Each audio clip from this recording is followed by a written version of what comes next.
जय हिंद सभी साथियों को हिंदुस्तान जनरल स्टडी में आप सभी लोगों का स्वागत है। कल हमने बिहार पुलिस का कांस्टेबल बिहार पुलिस कांस्टेबल का न्यू बैच स्टार्ट कर दिया और जो है पॉलिटी इसमें हम पढ़ा रहे हैं। तो हमने भाग एक संघ और राज्य क्षेत्र पढ़े। अब हम देखते हैं कि संघ कैसे बना, संघ बनने के पहले का इतिहास क्या है, संघ बनने के बाद का इतिहास क्या है, इसके बारे में हम चर्चा करेंगे। संघ भाग वन हमने पढ़ा था पॉलिटी पॉलिटी भाग वन पॉलिटी भाग वन संघ हमने पढ़ा था, संघ राज्य है ना, संघ और राज्य। तो दोस्तों हम देखेंगे कि संघ जो है वो कैसे बना भारत, और ये संघ बनने से पहले क्या था, संघ बनने का बाद क्या है, इसके ऊपर हम चर्चा करेंगे। तो दोस्तों संघ बनने के पहले भारत अखंड भारत था, अखंड भारत था, अखंड भारत था। संघ बना और संघ बनने के बाद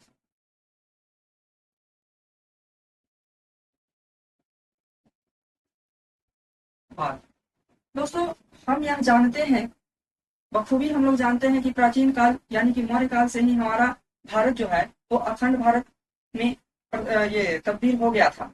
तब्दील का मतलब होता है कि मतलब जुड़ गया था। लेकिन शासकों के शासन व्यवस्था में कमी आने से ये स्थिति है जो कहीं उतार चढ़ाव देखने को मिली। कभी टूटा भारत, कभी जुटा टूटा जुटा टूटा जुटा, इसी प्रकार से जो है वो होते रहा।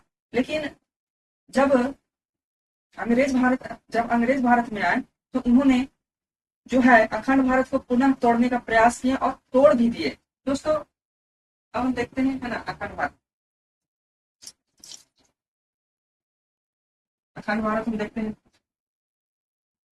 अखंड भारत जो है, अखंड भारत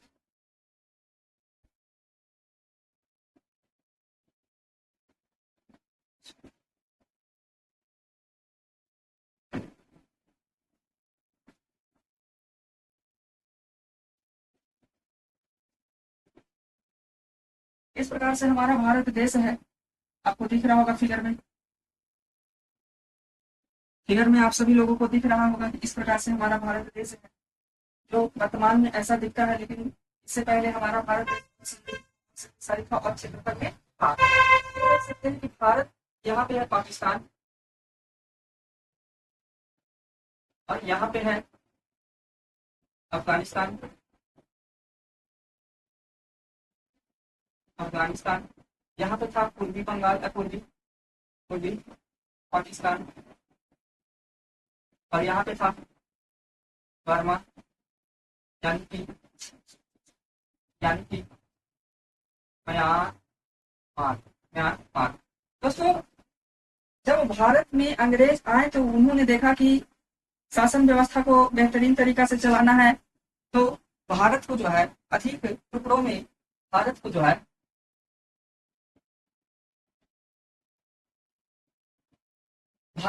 अधिक टुकड़ों में तोड़ दिया जाए। भारत का जो पहला टुकड़ा यानी कि अखंड भारत का जो पहला टुकड़ा था वो अफगानिस्तान जो था, भारत से अफगानिस्तान को अलग कर दिया गया 1893 में। अखंड भारत से अफगानिस्तान को अलग कर दिया और लाइन एक खींच दिया गया जिसे कहा जाता है डुरंड लाइन। क्या कहा जाता है? Durand line. हो सके तो आप बनाइएगा इसी अनुसार से, जिससे कि आपको जो है बहुत ये हो सके, है ना। अफगानिस्तान को 1893 में डुरंड लाइन के माध्यम से भारत से अलग कर दिया गया। उसके बाद ये पहला टुकड़ा अखंड भारत का पहला टुकड़ा जो था वो अफगानिस्तान को डुरंड लाइन से अलग कर दिया गया 1893 में। दूसरा टुकड़ा यहाँ पे देखिए लिखा हुआ है, दूसरा टुकड़ा बर्मा को 1935 में, बर्मा यानी कि म्यांमार को 1935 ईस्वी में अलग कर दिया गया भारत से। बर्मा को 1935 में भारत से अलग कर दिया गया। ये अखंड भारत का दूसरा टुकड़ा था। अब देखिए दो टुकड़ा अंग्रेजों ने कर दिया, अब तीसरा टुकड़ा अंग्रेजों ने किस प्रकार से किया, क्योंकि जानते थे अंग्रेज लोग कि यदि भारत को हम नहीं तोड़े तो वो हमसे ज्यादा समृद्ध हो जाएगा, समृद्ध होने के बाद हमसे वॉर करेगा, हमसे बात करेगा, हमसे समझौता करने का प्रयास करेगा और हम जो लूट कर लाए हैं खजाना, जितने भी धन को हम लूटे हैं उसे मांगेंगे वो लोग। इसी कारण से उन्होंने ये सोचा कि हम भारत को तोड़ देते हैं, तोड़ देते हैं। जैसे एक इंसान, एक परिवार को देखिएगा, एक परिवार जो है, अब सपोज कर लीजिए कि एक पिता के दो भाई हैं, दो पटेदार हो गए, ठीक। अब एक पटेदार ये सोचता है कि अगला को हम तोड़ दे कि उसी में लगा रहे कि आगे बढ़ ना पाए। इसी अनुसार से अंग्रेज भी किए कि इनको हम तोड़ देते हैं कि 50 साल के लिए बढ़े ही नहीं। और तीसरा जो अखंड भारत का तीसरा टुकड़ा था,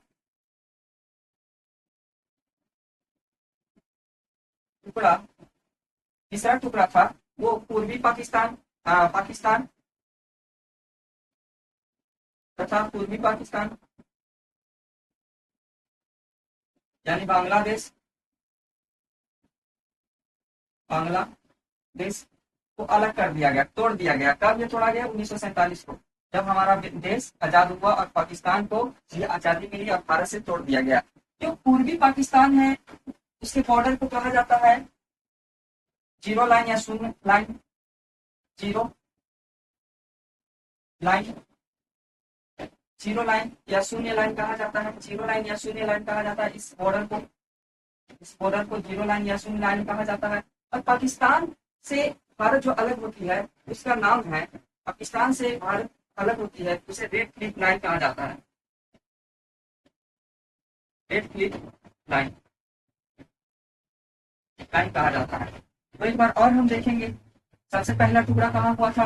अफगानिस्तान का हुआ था 1893 में। दूसरा टुकड़ा कौन हुआ था? बर्मा का हुआ था 1935 में। तीसरा टुकड़ा कौन हुआ? पूर्वी पाकिस्तान और पाकिस्तान का हुआ 1947 में।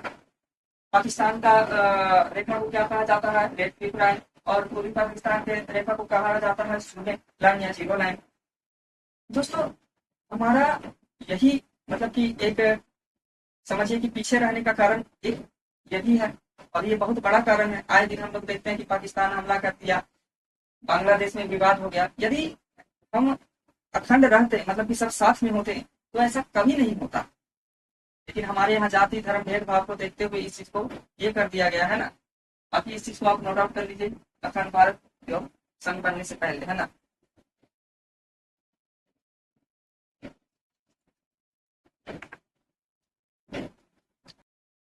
देखिए हमने ये जान लिया कि संघ बनने से पहले क्या था। अब संघ कैसे बना इसके बारे में चर्चा करते हैं। तो संघ बनने के लिए जो है, संघ बनाने में जो महत्वपूर्ण लोग थे वो थे 3 लोगों का बहुत महत्व था। पहला सरदार पटेल, दूसरा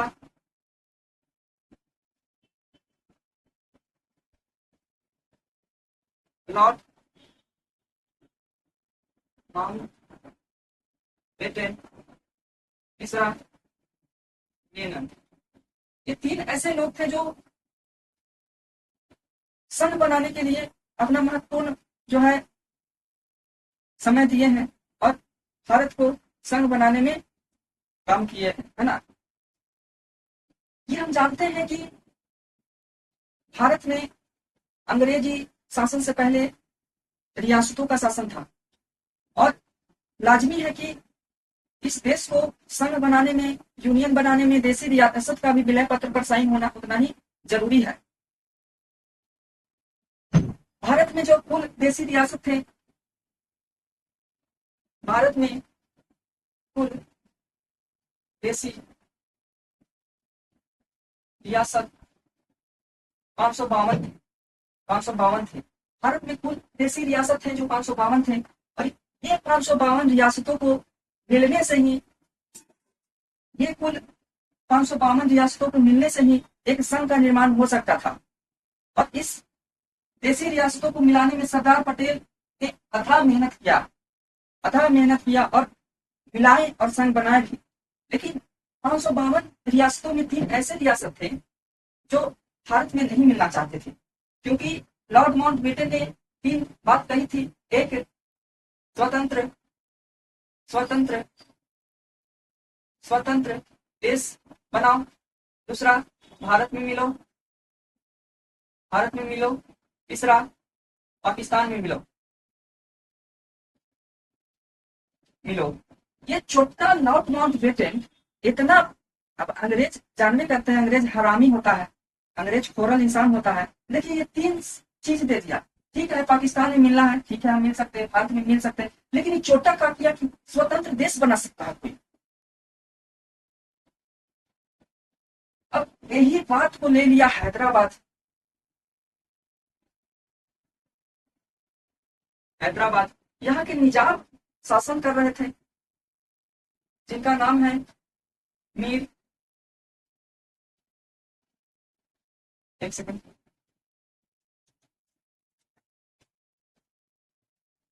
जिनका नाम है मीर उस्मानी अली खान। ये मीर उस्मानी अली खान का एक नया ऐसा शौक था जो समझिए कि राजा को शोभा नहीं देता है, इनको कुत्ता पालने का शौक था। और जो है कुत्ता पालने का शौक था, और ये कह रहे थे कि हम पाकिस्तान में मिलेंगे, पाकिस्तान में मिलेंगे। हैदराबाद कह रहा है निजाम मीर उस्मानी अली खान कि हम पाकिस्तान में मिलेंगे, कुछ हो जाए हम भारत में नहीं मिलने वाले हैं, क्योंकि ये मुसलमान है, ऐसा भी लोगों का कहना है। इनका सोच विचार जो है पाकिस्तान से मिलता था। तो सरदार पटेल ने क्या किया,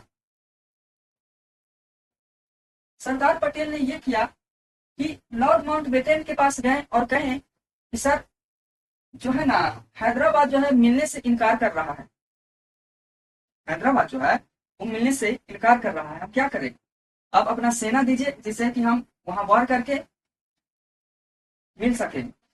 और यही चीज पता चल गया मीर उस्मानी अली खां को कि सरदार पटेल जो है वो हम पे मारने वाले हैं।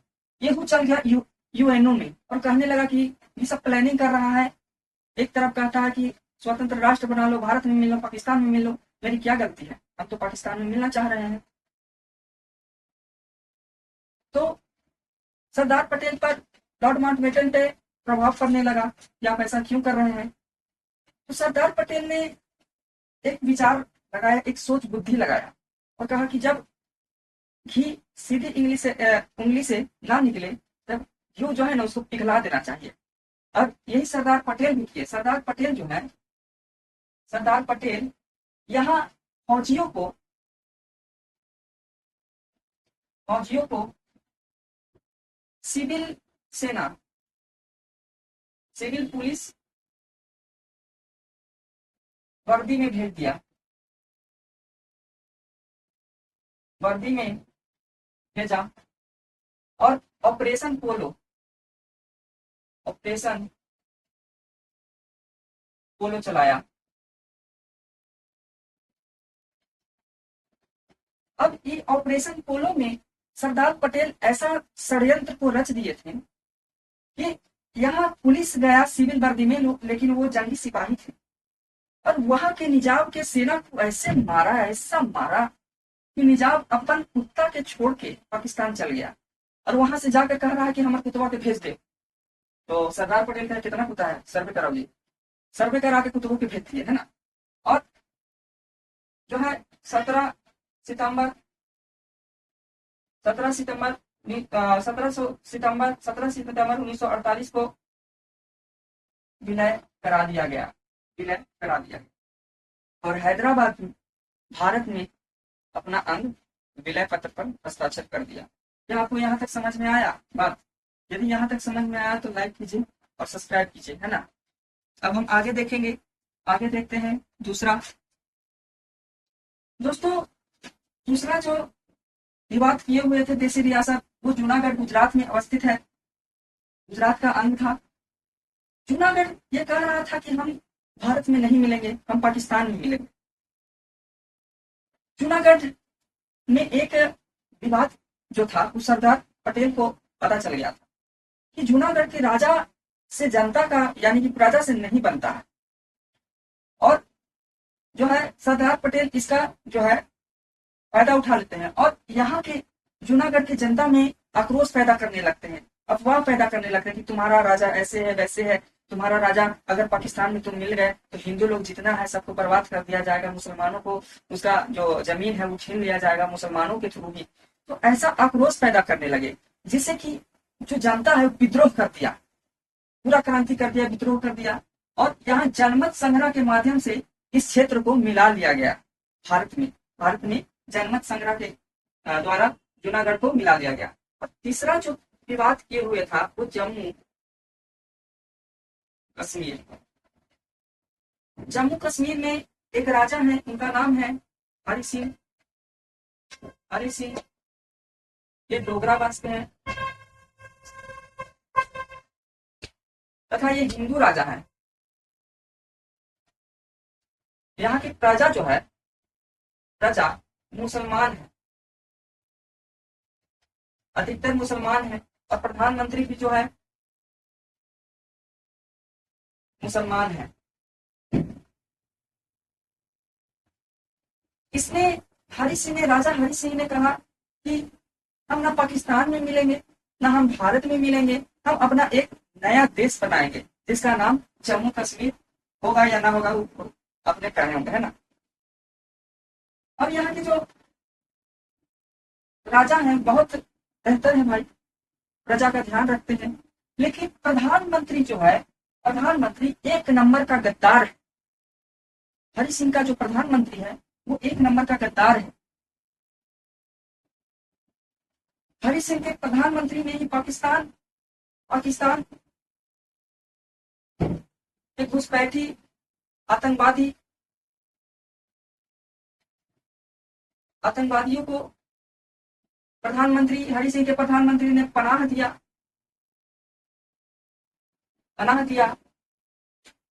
और यहाँ आतंकी माहौल करने लगे।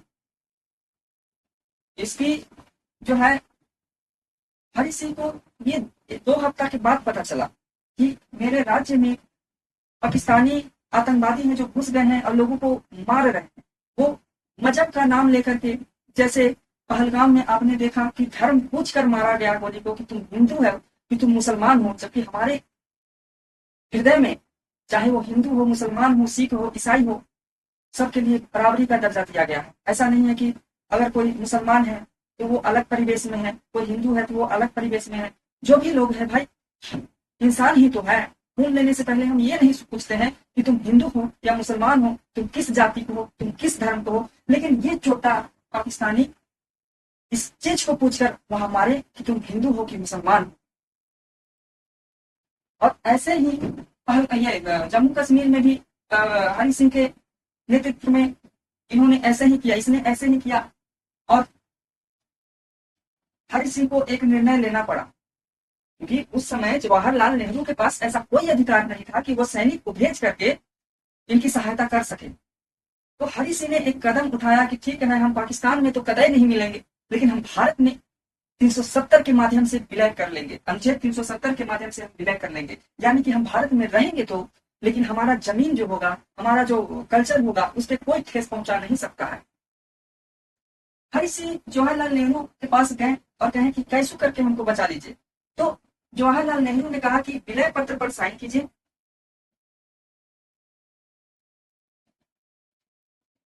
हस्ताक्षर, विलय पत्र पर हस्ताक्षर कीजिए, उसके बाद हम आपका सहायता कर सकेंगे। और इन्होंने ऐसा किया भी।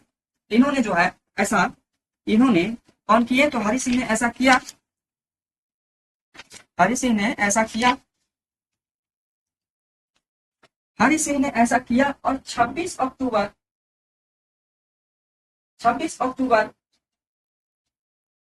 1947 को भारत का अंग बना लिया।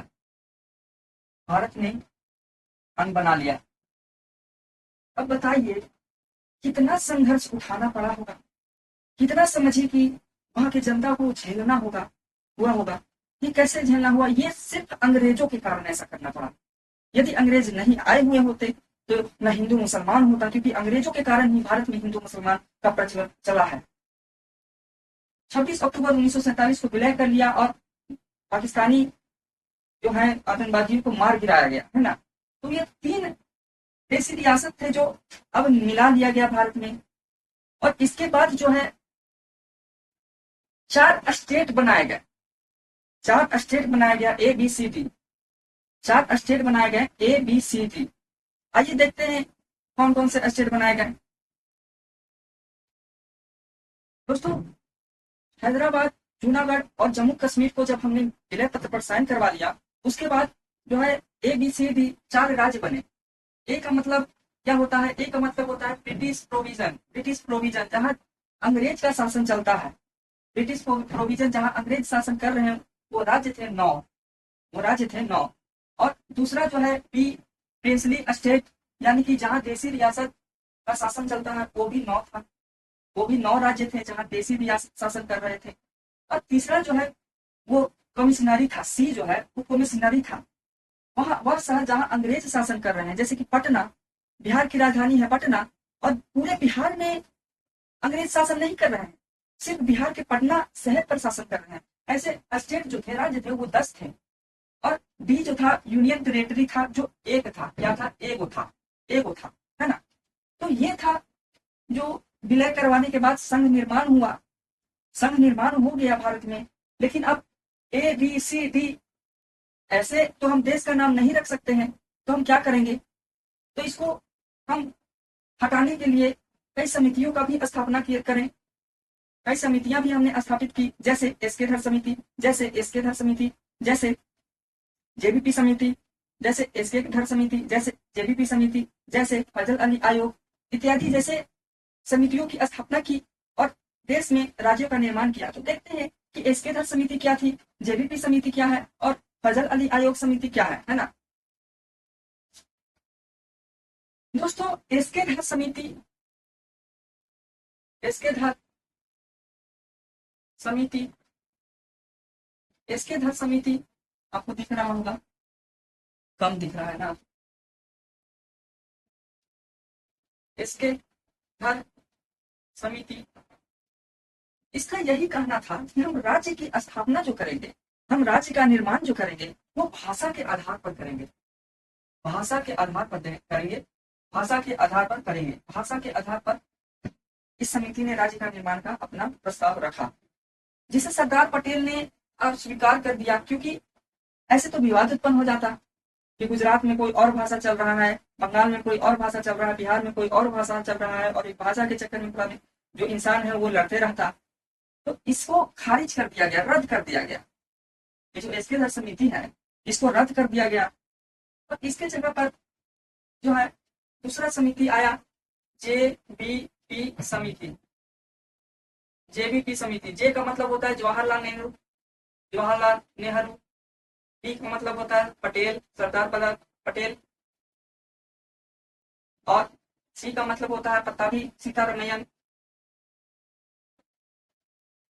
सीतारमैयन, पट्टाभी सीतारमैयन। इनके पास भी लोगों से जब पूछा गया, जवाहरलाल नेहरू, सरदार पटेल और पट्टाभी सीतारमैयन ने पूछा कि ये तो बताइए कि राज्य का निर्माण कैसे होगा, तो लोगों ने कहा कि भाषा को कानूनी आधार माना जाए, भाषा के आधार पर, भाषा के आधार पर राज्य का निर्माण होना चाहिए, भाषा के आधार पर राज्य का निर्माण होना चाहिए। इसके अंदर समिति ने भी ये कहा, इस समिति ने भी ये कहा, लेकिन जवाहरलाल नेहरू और पटेल साहब नहीं मानने वाले थे और इसको खारिज कर दिए, फिर से इसको खारिज कर दिए। और इसी को देखते हुए एक विवाद उत्पन्न हो गया। तेलुगु पार्टी के एक नेता है, तेलुगु पार्टी के एक नेता है जिनका नाम जानते हैं, क्या है? Ramulu potty, potty Shri Ramulu, potty Shri Ramulu जो है, पोट्टी श्री रामुलु जो है, एक सेकंड नाम कंफर्म कर लेते हैं।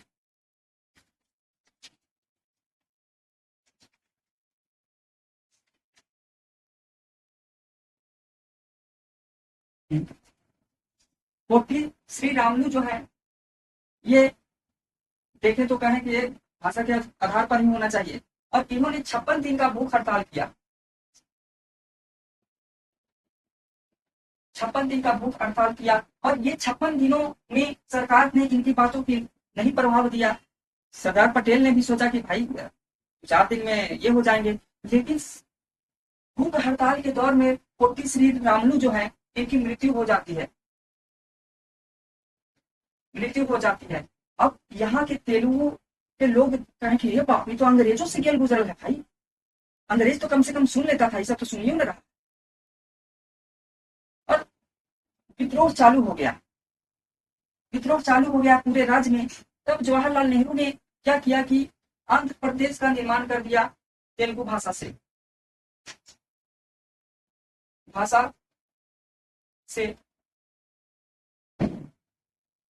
आंध्र प्रदेश का निर्माण कर दिया, तेलुगु भाषा से आंध्र प्रदेश का निर्माण कर दिया। अब ये पूरे देश में जब बात फैली तो भाई और विवाद बढ़ गया। अब गुजरात कहने लगा कि हम गुजराती भाषा के माध्यम से गुजरात बनाएंगे, पंजाब कहने लगा कि पंजाबी भाषा से हम पंजाब को बनाएंगे। इस अनुसार से विवाद जो है बढ़ गया। अब नेहरू जी सोचे कि तेरी किए, हम सोच रहे थे कि विवाद को चाटने का प्रयास करेंगे, तो और बढ़ गया। अब क्या करें? तो उन्होंने, इसको पहले मिटाते हैं हम, उन्होंने फजल अली आयोग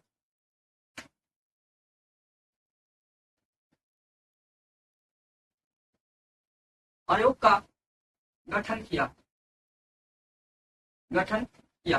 और इसने कहा कि ठीक है, हम 1935 में इस विवाद को ले रहे हैं, लेकिन हम इसकी रिपोर्ट जो है 3 साल के बाद यानी कि 1956 में इसका रिपोर्ट प्रकाशित करेंगे।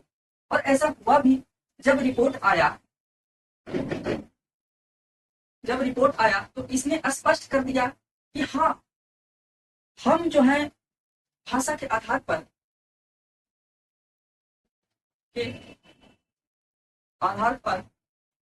राज्यों का निर्माण करेंगे। लेकिन एक ट्विस्ट डाल दिए इन्होंने, लेकिन केंद्र में जो भाषा होगा, संघ में जो भाषा होगा हिंदी और इंग्लिश होगा। यदि आप राज्य भाषा चुनना चाहते हैं, चुनिए, कोई बात नहीं है, लेकिन केंद्र का जो भाषा होगा वो हिंदी होगा, वो इंग्लिश होगा।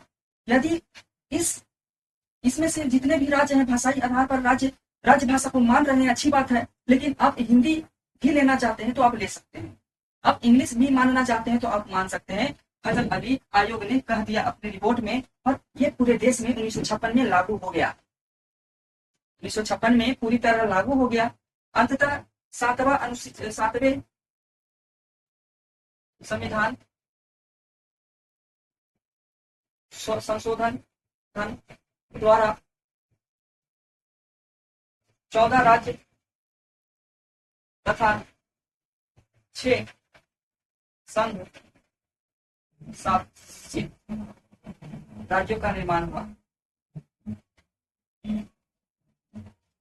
आपसे सवाल पूछेगा कि 7वें संविधान संशोधन के माध्यम से कितने राज्य बनाए गए और कितने संघ शासित प्रदेश बनाए गए। तो संघ शासित प्रदेश मतलब कि यूनियन टेरिटरी जो है वो 6 बनाए गए और राज्य जो है, स्टेट जो है वो 14 को बनाया गया। तो फजल अली आयोग बहुत अच्छा रिपोर्ट किया। अगर ऐसा नहीं करता तो विवाद जो है बहुत बड़ा हो जाता। इतना देर झेलने के लिए आप लोगों का धन्यवाद। मुझे झेलने के लिए बहुत धन्यवाद। आज थोड़ा जॉली मूड में नहीं थे, इस कारण से शेरो शायरी नहीं हो पाया, लेकिन मुझे ऐसा लगता है कि ये कहानी के माध्यम से पढ़ाया हूँ वो आपको समझ में आ गया होगा। यदि आपका कंसेप्ट जो है वो क्लियर हो जाएगा तो मुझे नहीं लगता कि आप किसी भी प्रकार के प्रतियोगिता परीक्षाओं में पीछे रहेंगे। हाँ, ये जो मैं पढ़ाया इसका कल संडे है, कल संडे को MCQ मोस्ट इंपोर्टेंट क्वेश्चन जो है, सॉरी MCQ का अलग होता है, MCQ करवाने का प्रयास करूंगा और previous year question Bihar police के करवाने का प्रयास करूंगा, जहाँ पे ये बताऊंगा कि भाग 1 से कितने प्रश्न पूछे गए हैं। ज्यादा लंबा वीडियो नहीं होगा, 10 से 15 मिनट का होगा। उसमें आपका मॉक टेस्ट लगाया जाएगा और जिसमें जो भी पढ़ाया हूं मैं वो आपको क्वेश्चन में दिखेगा ही दिखेगा। ये मेरा 1 साल का एक्सपीरियंस नहीं है, क्योंकि मैं अमीन पद पे हूँ तो मुझे भी पढ़ना पड़ा था ये सब, तो एक्सपीरियंस अच्छा खासा है। और बाकी आप लोगों को ऐसा लग रहा होगा कि सर आप मारते चल गए तो मेरा जो है नोट्स कैसे बनेगा, कैसे नहीं होगा। एक बार आप इसको सुन लीजिए और बहुत जल्द जो है मेरा किताब जो है लॉन्च होने वाला है, क्योंकि वो नोट्स होगा, कोई किताब नहीं होगा, नोट्स होगा, तो उसको भी जो है आप लोग एक्सेप्ट कर सकते हैं। आप लोगों के लिए तो फ्री में ही हम किए हुए हैं, व्यवस्था है ना। तो आज के लिए इतना ही, और हो सके तो कल देखिए फर्स्ट चैप्टर का जो है हम पीडीएफ बना दें, क्योंकि फर्स्ट चैप्टर वो खत्म हो गया, भाग 1 जो है वो खत्म हो गया। अब आप कमेंट के माध्यम से बताएं कि संविधान का इतिहास पढ़ा दें या भाग 2 यानी नागरिकता के ऊपर हम जाए, सिटीजनशिप के ऊपर हम नेक्स्ट क्लास में। आप लोगों को बताना है, क्योंकि यूट्यूब ही हमारा साधन है पढ़ने और पढ़ाने के लिए, है ना, है ना। चलिए ठीक है, आप कमेंट के माध्यम से बताइए। जय हिंद सभी को।